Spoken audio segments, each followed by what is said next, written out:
नमस्कार, आप सभी को डी न्यूज में बहुत बहुत स्वागत है और उम्मीद करते हैं कि आप सभी स्वस्थ और सुरक्षित होंगे।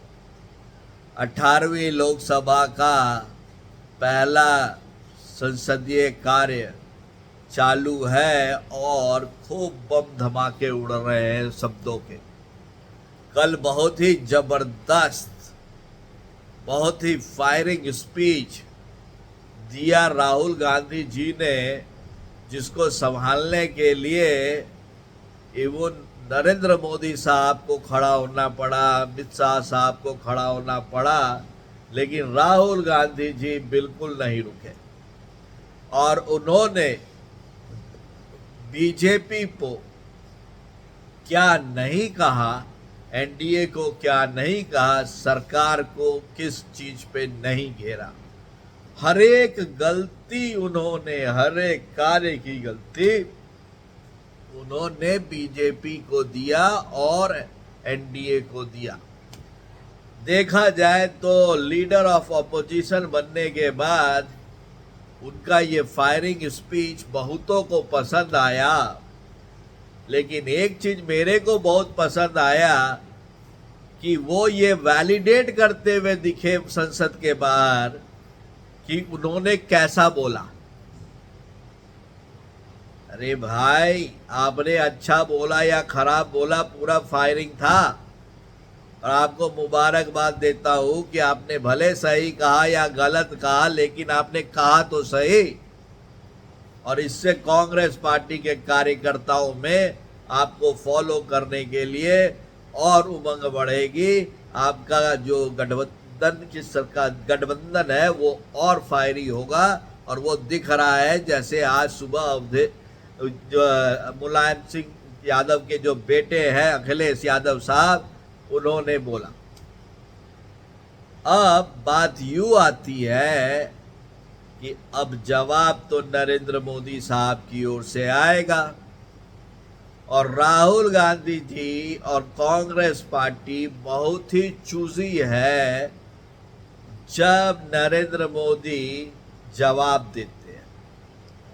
बहुत पिछले 10 साल में नरेंद्र मोदी की बहुत सारी जो जवाब है उसको आज तक याद किया जाता है, लेकिन मेरे को लगता है जितना फायरिंग एटीट्यूड के साथ राहुल गांधी साहब ने नरेंद्र मोदी पे डायरेक्ट अटैक मारा है, इस बार का जो जवाब होगा वो जवाब नरेंद्र मोदी का जो आने वाला है राहुल गांधी के लिए, उसको दशकों तक याद किया जाएगा।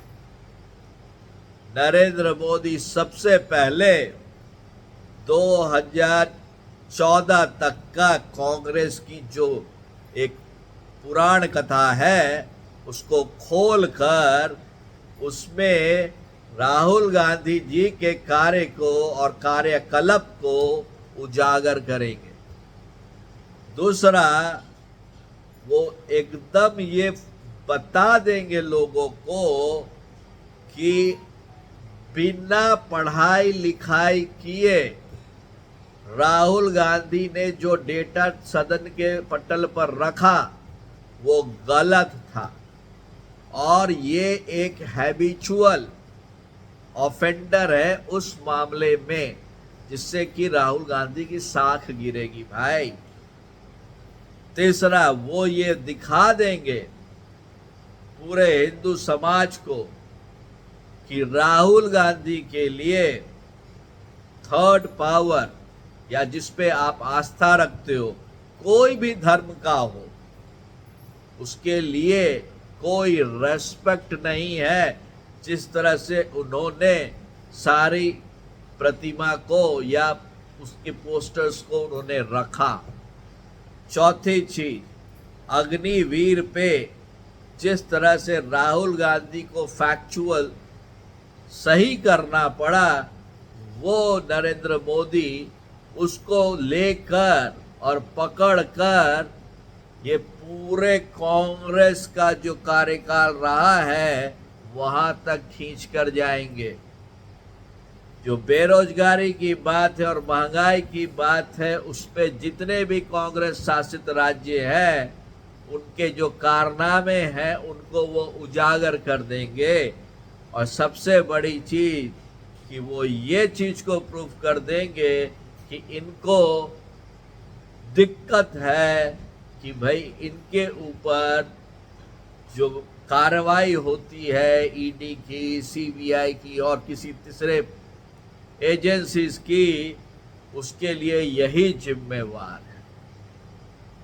और उसके बाद देखना ये होगा कि राहुल गांधी जी के डिफेंस में पवन खेड़ा साहब, जयराम रमेश, प्रियंका गांधी बहन जी, सोनिया गांधी जी, ये जो उनके लेफ्टिनेंट हैं और साथ ही साथ टीवी चैनल पे आने वाले उनके जो प्रवक्ता हैं, उनको किस तरह से एक तरह से कहा जाए वो बिफरे रहेंगे अगले 10 दिन तक।